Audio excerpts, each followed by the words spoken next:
The scream echoed through the mansion like a gunshot in silence. Elena Rivers fell to her knees on the Italian marble, tears mixing with the blood dripping from her arms. The two 7-year-old boys stared at her with lips stained with rage and pain, still trembling after the bite that no one saw coming. Luke spat on the floor, his fists clenched like small hammers of fury. Simon rocked in the corner, covering his ears, his forehead brushing the wall in a rhythm of mute anguish. But what no one imagined was what she would do right after. No one moved to help her. Banker William Anderson slowly lowered his financial newspaper, his eyes cold as winter ice. Professional nanny Margaret smiled discreetly, adjusting her skirt like someone who had just won a battle. Elena lifted her head. Blood, pain, humiliation, but in her eyes there was something no one expected to see. Compassion. "It's okay, children," she whispered, extending her trembling hand toward them.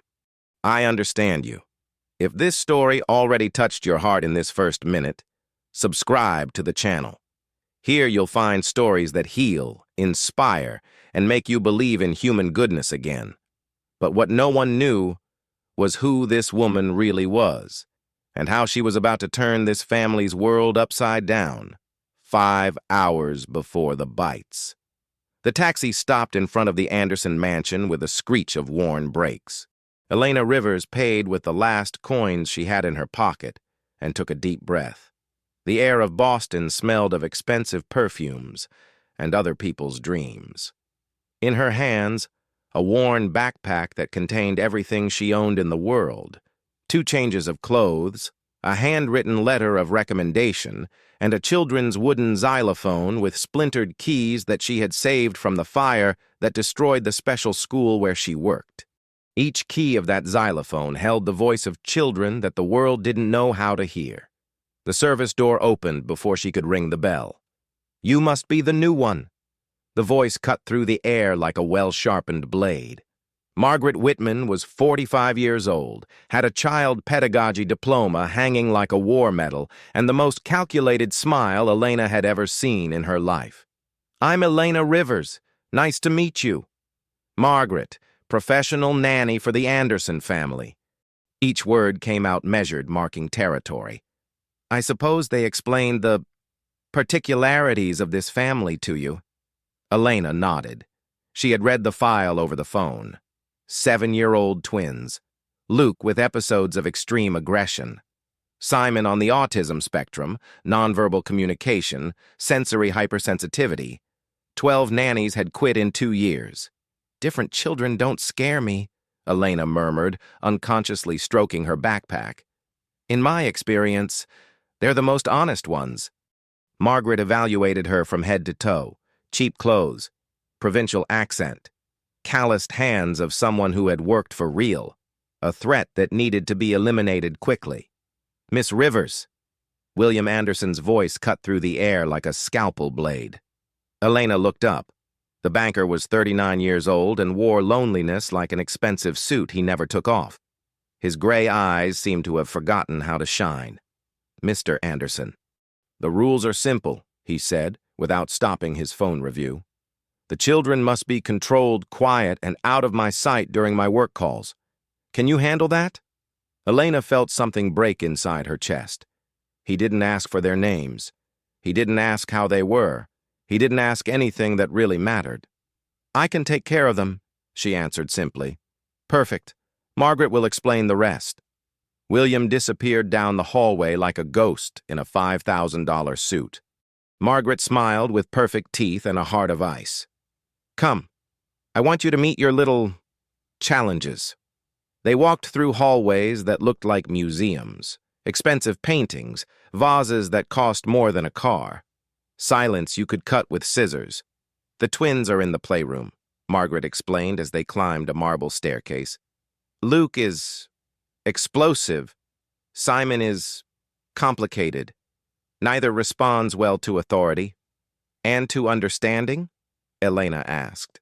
Margaret stopped dead. "Children like these need firm boundaries, not understanding. That's the difference between a professional and a volunteer with good intentions."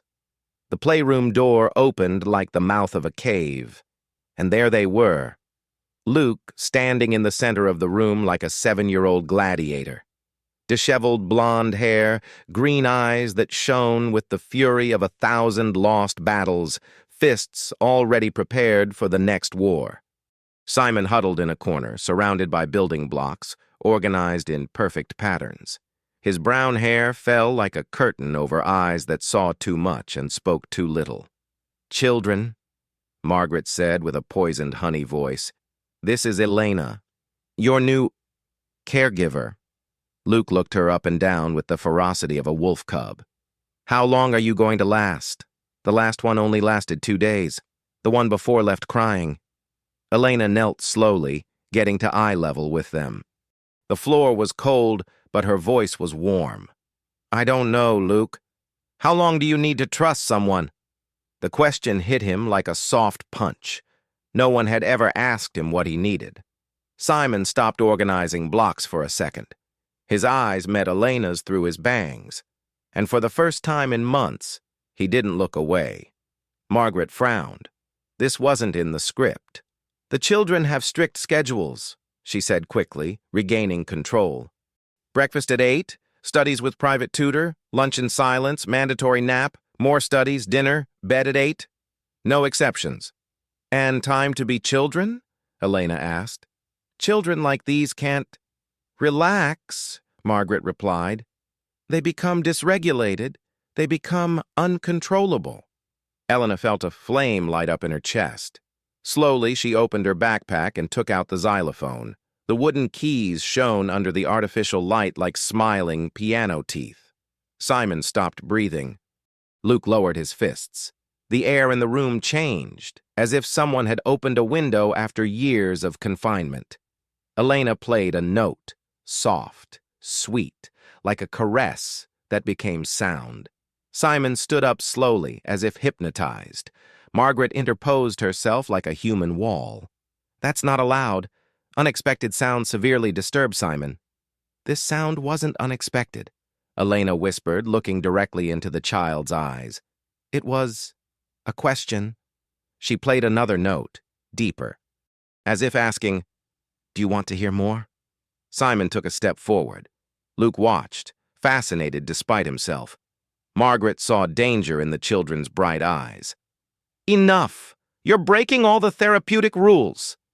Elena played a third note, forming a simple and beautiful chord. Simon extended his hand toward the xylophone. And then Luke exploded. Not in rage toward Elena, in rage toward Margaret, in rage toward a world that told him his brother was broken, in rage toward the music he couldn't have, the hugs that didn't come, the words no one listened to. He lunged at Elena with his teeth forward, but not to hurt her, to see if she would also run away like all the others. The first bite reached her left arm, sharp pain that spread like liquid fire. Simon, in a moment of sensory panic unleashed by Margaret's screams, joined the storm and bit Elena's right wrist.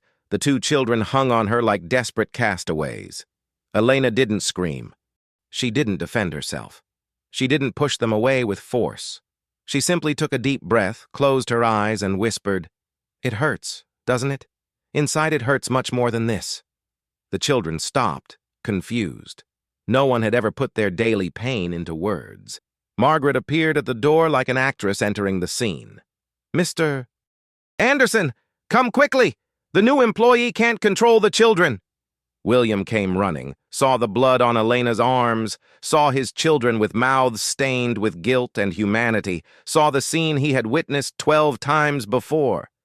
"You're fired," he said without blinking, like someone reading a rehearsed script. Elena stood up slowly, wiping the blood with the sleeve of her cheap blouse. Her legs trembled, but her voice came out firm. "Can I ask you something before I leave, Mr. Anderson?" He frowned, but nodded impatiently. "When was the last time you hugged your children?" Silence fell like a tombstone over the room. Luke and Simon looked at their father with eyes hungry for something money couldn't buy. William opened his mouth, but no words came out, because he couldn't remember. Elena picked up her backpack, put away the xylophone with trembling hands, and walked toward the door. At the threshold, she turned around one last time. Luke, Simon. Both children lifted their heads like flowers seeking the sun. You're not broken. You just speak a language that adults have forgotten how to hear. And she disappeared down the hallway, leaving behind 3 broken hearts and an echo that sounded dangerously like hope. But was it really the end for Elena? Or was there something in those bites that would change everything forever? What we would discover next, no one saw coming. That same night, the boarding house where Elena was staying smelled of old coffee and broken dreams. Sitting on the edge of the single bed, she tended to her wounds with hydrogen peroxide and cheap bandages bought at the corner pharmacy. Each drop that fell reminded her of Simon's eyes when she had played the xylophone. They weren't the eyes of a complicated child. They were the eyes of someone who had much to say, but the world had decided it was better not to listen. Her phone rang. Unknown number. Elena Rivers? Yes. This is Catherine Anderson, the twins' grandmother. The voice was elderly but firm, like an oak that had weathered many storms. I need to talk to you. Can you come tomorrow at 10? William will be at the office. The next day, Elena returned to the mansion through the front door. Mrs. Catherine was 78 years old and had the wisest eyes she had ever seen. She walked with a cane, but her gaze could pierce walls. Have a seat, dear, she said, pointing to a worn leather chair in her personal room. I want you to tell me exactly what happened yesterday. Elena told her everything. The bites, the music, the question about hugs that had left William speechless. Mrs. Catherine listened in silence, nodding occasionally. The twins lost their mother when they were 5, she finally said. Cancer. William closed up like a safe after that. And the children. Well, imagine growing up in a house where no one hugs, no one sings, no one laughs. That's why Luke is so angry, Elena murmured. And that's why Simon took refuge in silence. It's safer not to feel than to feel too much. The old woman's eyes sparkled. But you saw them. You really saw them. Mrs. Catherine, your son fired me. I can't. My son is an idiot, she interrupted with a mischievous smile. But the children haven't stopped asking about you. Simon drew something last night that I'd like you to see. She took out a crumpled piece of paper.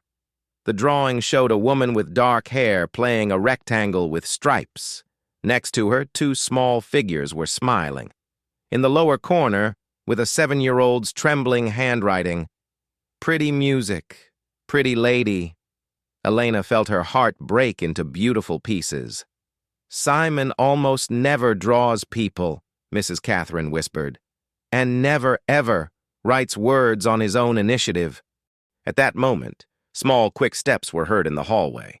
Luke appeared in the doorway like a blonde storm. Grandma, is it true that the music lady is here? Behind him, Simon walked slowly, carrying his broken toy xylophone. Both children stopped when they saw Elena. You came, Luke whispered as if he couldn't believe it. Simon approached slowly and put the broken xylophone in Elena's hands. His little fingers touched the silent keys, and he looked at her with pleading eyes. Do you want me to play something? She asked softly. Simon nodded. Elena took out her xylophone from the backpack and played the simplest and most beautiful melody she knew. Twinkle, twinkle, little star. Simon closed his eyes and began to rock, but this time it wasn't from anguish. It was from pure happiness. Luke sat on the floor, fascinated. Can you teach me? Of course. For an hour, the room filled with music, shy laughter, and something that House hadn't felt in years. Warmth. Mrs. Catherine watched from her chair, smiling. They didn't see Margaret standing in the hallway, listening to everything with clenched teeth. That afternoon, while Elena returned to her boarding house, Margaret put her plan into motion. First, she told William that she had seen the fired employee inside the house. How did she get in? He asked, furious. Your mother invited her. I think she's confused because of her age. Margaret lied with fake tears in her eyes. The children were very upset after she left. William sighed, exhausted. I'll talk to my mother. But Margaret wasn't finished.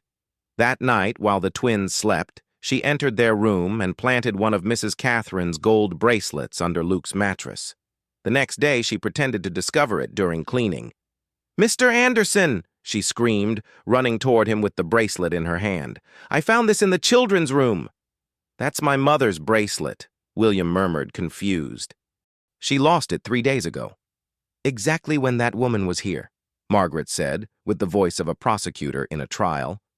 "Sir, I think we should call the police." "No," William said firmly. "I don't want scandals. Just make sure she doesn't come near this house again." But Mrs. Catherine had heard the entire conversation from the hallway, and that 78-year-old woman had the sharpest mind in the entire family. 3 days later, while Margaret believed she had won the war, Mrs. Catherine put her own plan into motion. She called Elena at her boarding house. "Dear, I need you to come tonight, at 10 when everyone is asleep. Use the back garden door. It will be open." "Ma'am, I can't. Your son—" "My son is blind, but not deaf, and there are things he needs to see." That night, Elena entered the mansion like a shadow full of purpose. Mrs. Catherine was waiting for her in the playroom with a conspiratorial smile. "The children have been drawing since you left," she whispered, showing her a pile of papers. Elena reviewed the drawings with her heart racing. Simon had drawn the same scene over and over. Margaret with a cruel smile, he and Luke crying, and a dark figure representing sadness. But there was something more. In one of the drawings, Simon had represented Margaret putting something shiny under a bed. "He saw it," Mrs. Catherine whispered. "Autistic children notice details that adults overlook." Simon saw Margaret plant the bracelet. "What do we do?" "You're going to play that beautiful music one more time, and I'm going to make sure my son hears it." Elena played the xylophone softly, filling the house with melodies that sounded like hope turned into music. In his room, Luke woke up and smiled for the first time in weeks. Simon got out of bed and walked toward the door, following the music like a golden thread guiding him home. And William, who worked late in his study, dropped his pen upon hearing those notes. He walked toward the playroom as if hypnotized, and there he saw her, Elena playing music for his children, who looked at her as if she were the answer to prayers they didn't know how to make. For the first time in 2 years, Luke looked at peace. For the first time in his life, Simon had voluntarily approached an adult. "What are you doing here?" William asked, but his voice had no fury. It had curiosity. "She's healing your children," Mrs. Catherine answered from the door. "Something none of us knew how to do. But would this revelation be enough to change the heart of a broken father? Or would there be more secrets to discover that would change everything forever?" A week later, William Anderson hadn't been able to sleep well since that night. Every time he closed his eyes, he saw the image of his children smiling while Elena played the xylophone. When was the last time he had seen them smile like that? In the bank office, while reviewing financial reports, his mind wandered toward questions he hadn't asked in years. Did Luke still have nightmares? Did Simon still hide under the bed during storms? When had he stopped being their father to become just the man who paid the bills? His secretary interrupted his thoughts. "Mr. Anderson, the school called. Luke had another aggressive episode. He's suspended for 3 days." William sighed. The director of Boston's most exclusive private academy had already warned them. One more suspension, and the twins would be permanently expelled. Upon arriving home, he found Luke locked in his room, screaming and hitting the door. Margaret was in the hallway, arms crossed. "There's no way to calm him down. He's completely out of control." What exactly happened? "A classmate made fun of Simon during recess. Luke hit him until they had to separate them." Margaret sighed theatrically. "Mr. Anderson, I think we need to consider a specialized boarding school. The children are out of control." William felt something twist in his stomach. A boarding school? It's best for everyone. You'll be able to concentrate on your work, and the children will receive the professional attention they need. It was the perfect solution. It was the easiest solution. It was the most cowardly solution. Let me think about it, William murmured. That night, after Margaret went to her room, William walked through the silent house. He passed by the twins' room and heard whispers. He approached the half-open door. Simon was sitting on the floor, surrounded by crayons and papers. He drew compulsively, as if his life depended on it. Luke was lying face down on his bed, sobbing silently. "Simon," Luke whispered, "do you think Dad is going to send us away?" Simon stopped drawing and looked at his brother with enormous, sad eyes. "I heard Margaret talking on the phone," Luke continued. "She said we were problematic, that it was better if we left here." Simon got up and hugged his brother. He said nothing, because words had never been his language. But William saw in that hug all the love that he had been unable to give. He moved away from the door with his heart broken into 1,000 pieces. The next day, while having breakfast alone in the dining room, Mrs. Catherine sat across from him. "Margaret told me you're considering sending the children to a boarding school." "Mom, do you know what your father did when you had problems at school?" The old woman smiled nostalgically. "He sat with you every night for a month to help you with homework. He never considered sending you away. This is different. The twins have special needs. What they have is a father who's afraid of failing." Mrs. Catherine's eyes sparkled with tears.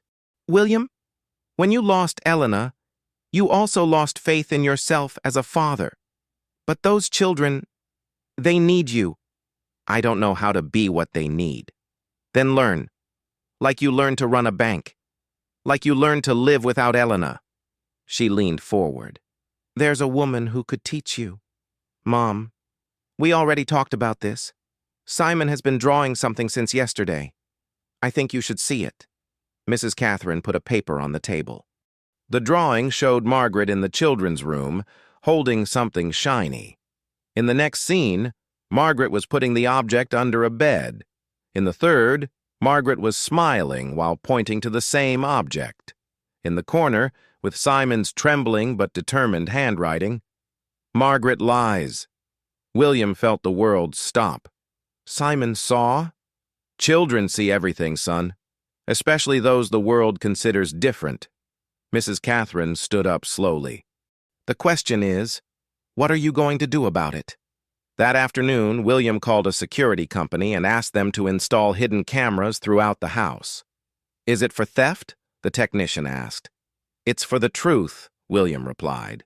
For 3 days, the cameras recorded everything. Margaret speaking with contempt about the twins when she thought no one was listening. "Two freaks who should be in an institution." Margaret yelling at Simon for spilling water.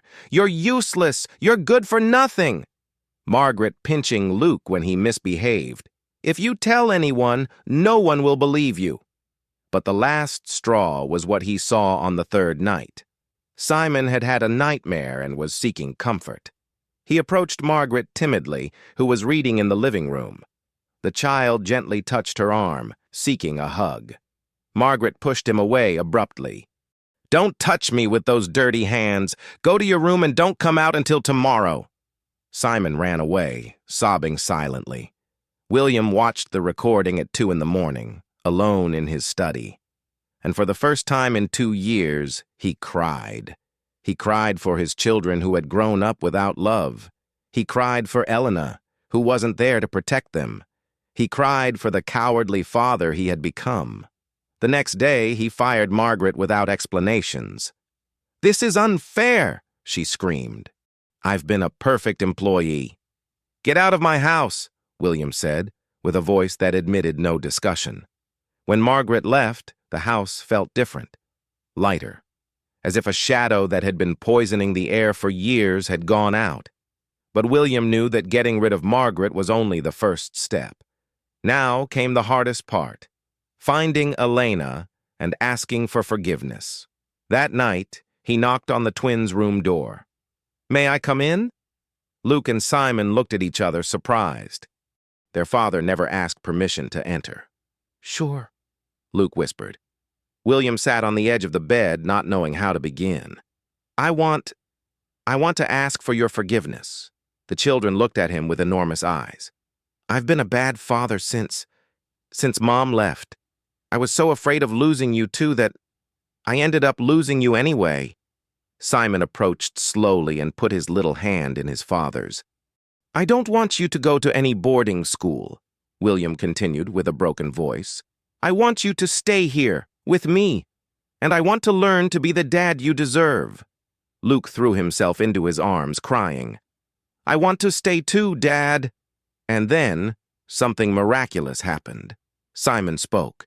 His voice was barely a whisper, rusty from years of silence but clear as water. Will the music lady come back?"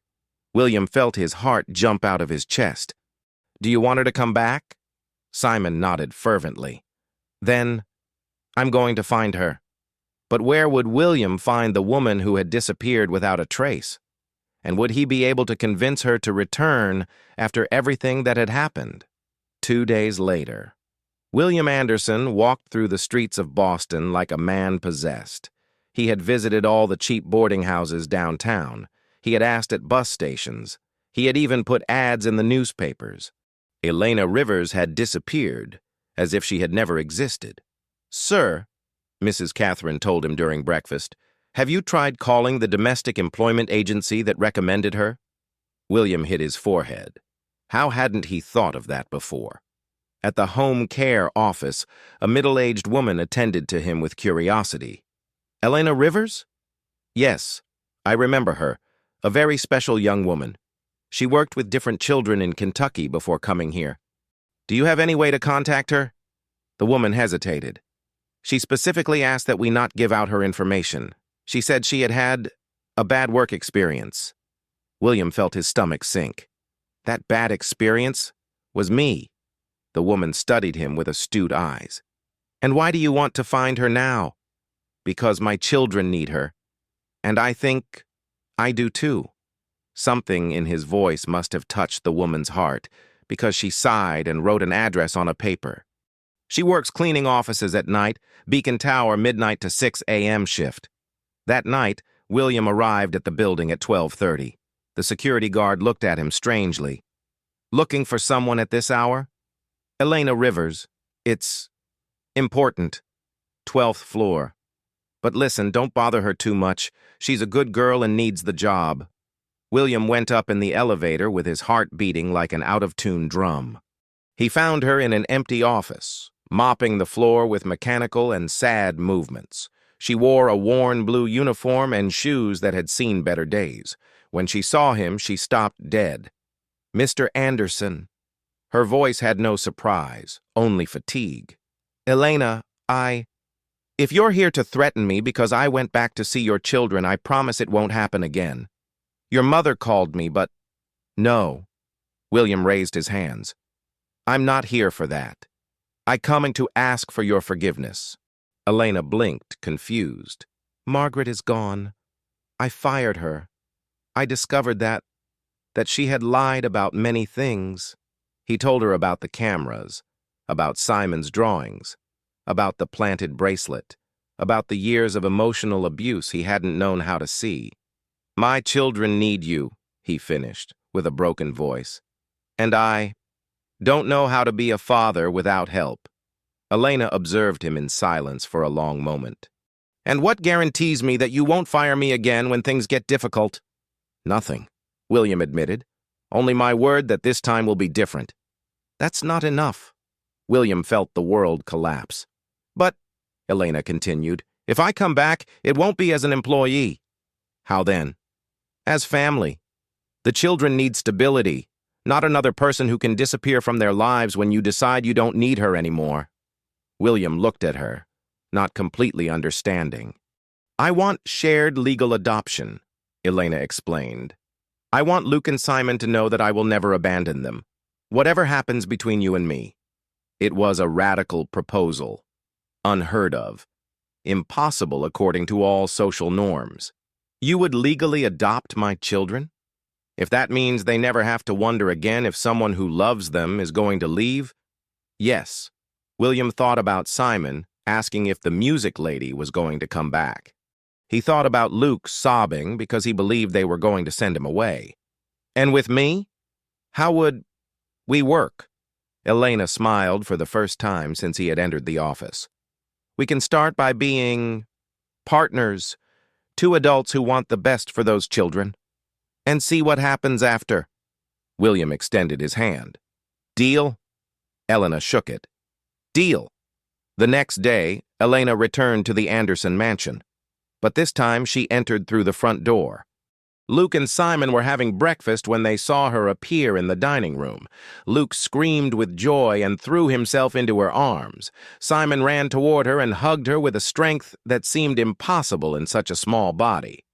Are you going to stay? Luke asked, with eyes full of hope and fear. Forever, Elena promised.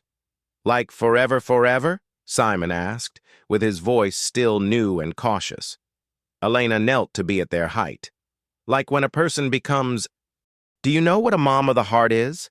Simon's eyes lit up. Are you going to be our mom of the heart? If you want. Yes. Luke and Simon looked at each other.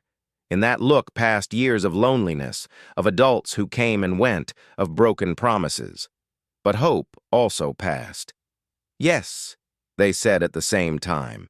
And then Simon did something no one expected. He approached William, took his hand, and put it over Elena's hand. Now we're family, he said with his small but sure voice. William felt tears run down his cheeks. For months he had believed he didn't know how to be a father, but it turns out he had only forgotten how to love without fear. That night, for the first time in 2 years, the twins fell asleep without nightmares. And in the next room, 2 adults talked until dawn about how to build a family that no one had planned, but that everyone needed. Do you think we can do it? William asked. Be a real family? Elena smiled, looking toward the wall that separated her room from the children's. We already are, she whispered. We just needed to realize it. But would it be so easy? Or were the real challenges just beginning? The final chapter will reveal how love can transform even the deepest wounds. 6 months later, the director of Beacon Hill Preparatory Academy looked at William with a mixture of surprise and admiration. Mr. Anderson, I can't believe the twins' transformation. Luke hasn't had a single aggressive episode in 4 months. And Simon? My God, Simon is speaking in class. Speaking? Yesterday he raised his hand to answer a math question, with a clear and confident voice. The director smiled. What changed at home? William thought about the mornings filled with music, about the hugs that no longer asked for permission, about the afternoons where he himself had learned to play the xylophone to accompany his children. We found our language, he answered simply. But it hadn't all been easy. 3 months ago, Luke had had a terrible regression when a classmate made fun of Elena, calling her the nanny who thinks she's a mom. He came home with bloody knuckles and a broken heart. It's not fair, he screamed, locked in his room. Other kids have real moms. We only have He couldn't finish the sentence because he broke down crying. Elena and William looked at each other through the closed door, feeling the helplessness of not being able to protect their children from the cruel world. Let me talk to him, Elena whispered. She entered the room and sat on the floor next to Luke, who was sobbing face down on the bed. Do you know what hurt me most when I was little? Elena began softly. Luke lifted his head, curious despite his pain. That my biological mom abandoned me at an orphanage when I was 5. She told me it was because she couldn't take care of me. But I knew the truth. What truth? That she didn't love me enough. Elena stroked Luke's disheveled hair. For years, I believed that meant I wasn't worth it. And then I met a lady at the orphanage who taught me something very important. She told me, Elena, there are 2 types of family, the family of blood and the family of the heart. The first is given to you without you choosing. The second, that one you build yourself. Luke sat up slowly. Is that why you worked with different children? Because they were also building their own family of the heart. Like us, now. Luke stayed thoughtful for a moment. Elena, did you choose us? Every day. Since the first day I met you, I choose you every morning when I wake up. Even when we misbehave? Especially when you misbehave. Because those are the moments when you need me most. Luke hugged her tightly. I choose you too, he whispered. Can I call you Mom? Elena felt her heart expand until it occupied her entire chest. You can call me whatever you want to call me. Mom Elena, he finally said, because you're our mom of the heart. From that day, something changed not only in Luke, but in the entire family. Simon, seeing that his brother had found the words to express what he felt, began to talk more. Not much, but each word was a gift. And William began to remember who he had been before fear consumed him. But the real challenge came when they least expected it. On a Tuesday morning, while they were having breakfast together in the kitchen, something that had become a sacred tradition, William's phone rang. Mr. Anderson, this is the Director of Child Protective Services. We've received an anonymous report about the irregular situation in your home. The world stopped. What kind of report? Someone reported that there's a woman without pedagogical or psychological credentials living with minors in emotional vulnerability. We need to do an inspection. William looked at Elena, who had gone pale upon hearing the conversation. When? This afternoon, at 3 o'clock sharp. When he hung up, silence fell over the kitchen like a tombstone. It was Margaret, Elena whispered. She knew exactly which buttons to push. They're not taking them away, William said with a fierce voice. I won't allow it. But when the social worker arrived, a serious 50-year-old woman with clipboards and a hawk's gaze, the questions were merciless. Miss Rivers, what training do you have to work with neurodivergent children? I don't have official degrees, Elena admitted, but I have 8 years of practical experience and... Experience where? Can you document that experience? Elena's heart sank. The special school where she had worked had burned down. The records had been lost. She had no way to prove anything. The children have improved notably since Elena has been here, William intervened. I have medical reports, school evaluations. Mr. Anderson, we understand that there may be emotional bonds, but the law is clear. Minors with special needs require certified professional care. It was then that Mrs. Catherine appeared, leaning on her cane but with the dignity of a queen. Miss, may I ask you something? Of course, ma'am. Do you have children? The social worker blinked. That's not relevant to... Do you? Yes, 2. And when they cried at night as babies, did you consult a pedagogy manual to know how to comfort them? Well, no, but... Or did you simply love them until they stopped crying? The woman was left speechless. Mrs. Catherine approached slowly. These children have had 12 certified nannies in 2 years, all with impressive degrees, all failed. Do you know why? Why? Because they tried to cure children who weren't sick. They just needed someone to understand them. At that moment, Simon appeared in the living room. He had been listening from the hallway, and his special sensitivity had made him pick up on the tension. He approached the social worker directly and extended a paper to her. What is this, little one? A drawing, Simon whispered. For you. The drawing showed a house with 4 smiling figures, a tall man, a dark-haired woman, and 2 small children. Above, written with trembling but determined handwriting, My Happy Family. The social worker studied the drawing with eyes that suddenly seemed less hard. May I ask you a question, Simon? The child nodded. Are you happy in this house? Simon looked her directly in the eyes, something that had taken him years to be able to do, and answered with a clear voice. Yes, because Mom Elena taught me it's okay to be different.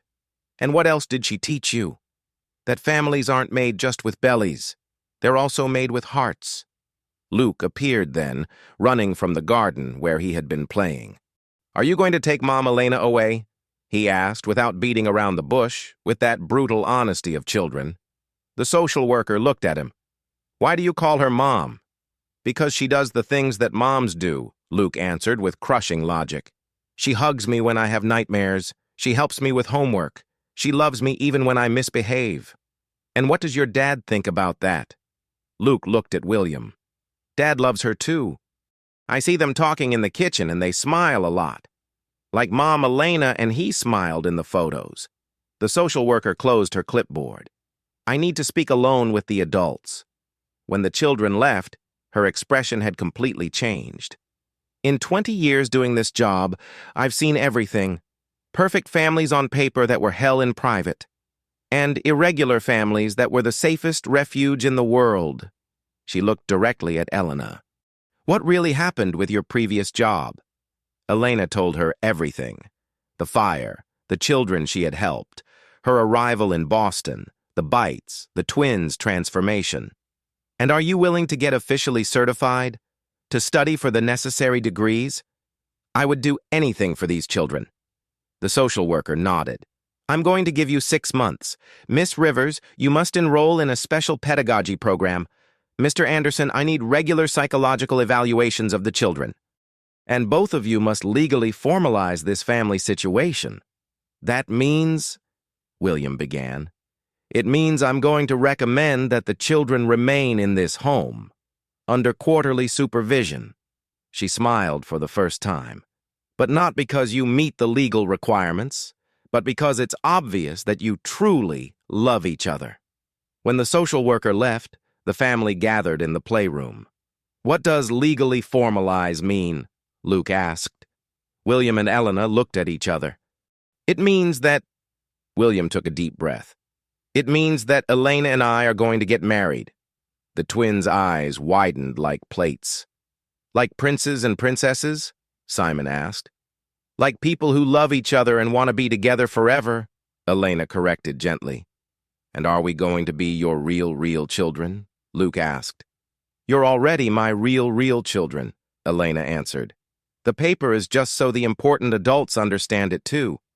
That night, after putting the children to bed, William and Elena sat in the garden under the stars. "Are you sure about this?" he asked. "It's not exactly a conventional marriage." Elena smiled. "And when have we been conventional?" "It's just that I fell in love with you, Elena. Somewhere between the xylophones and the midnight conversations and seeing you love my children as if they were yours."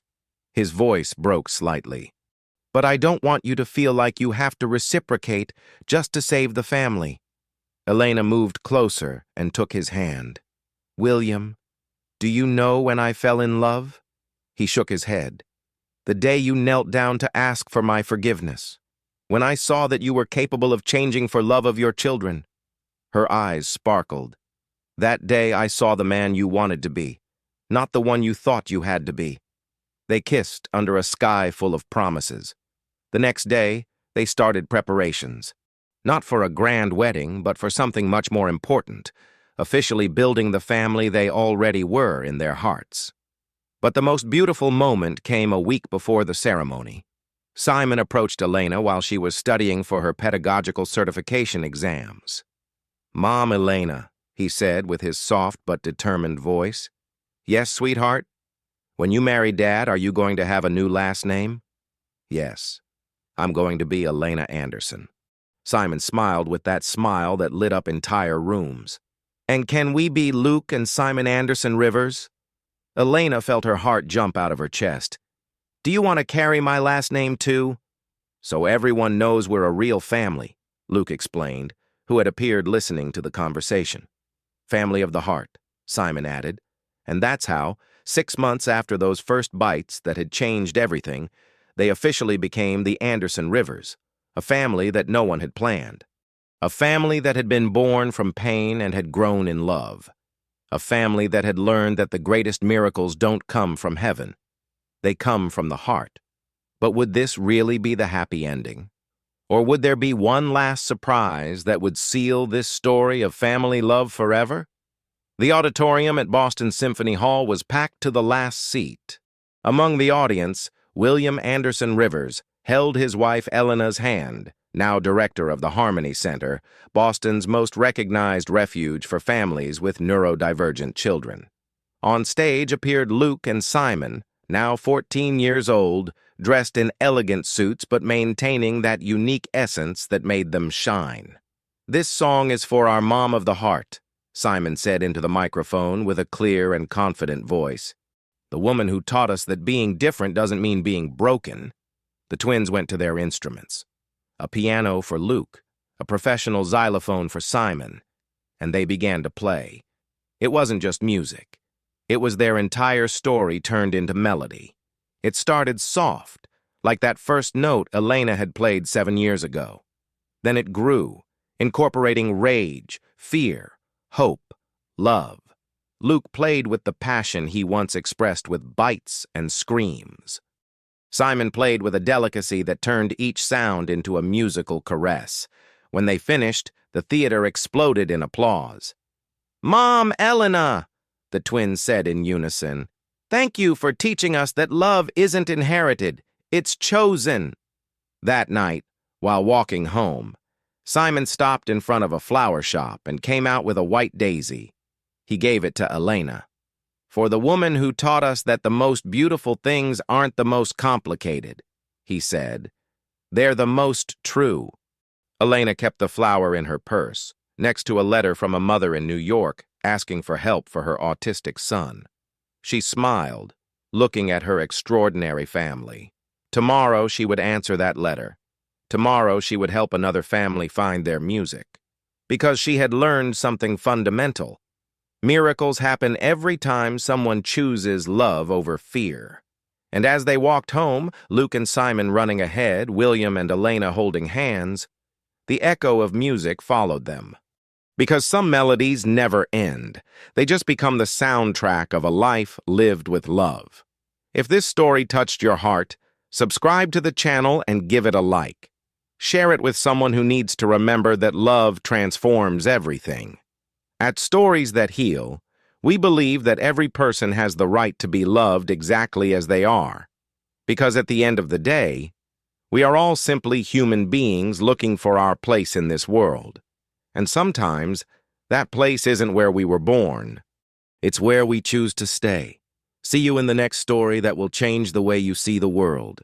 Until next time.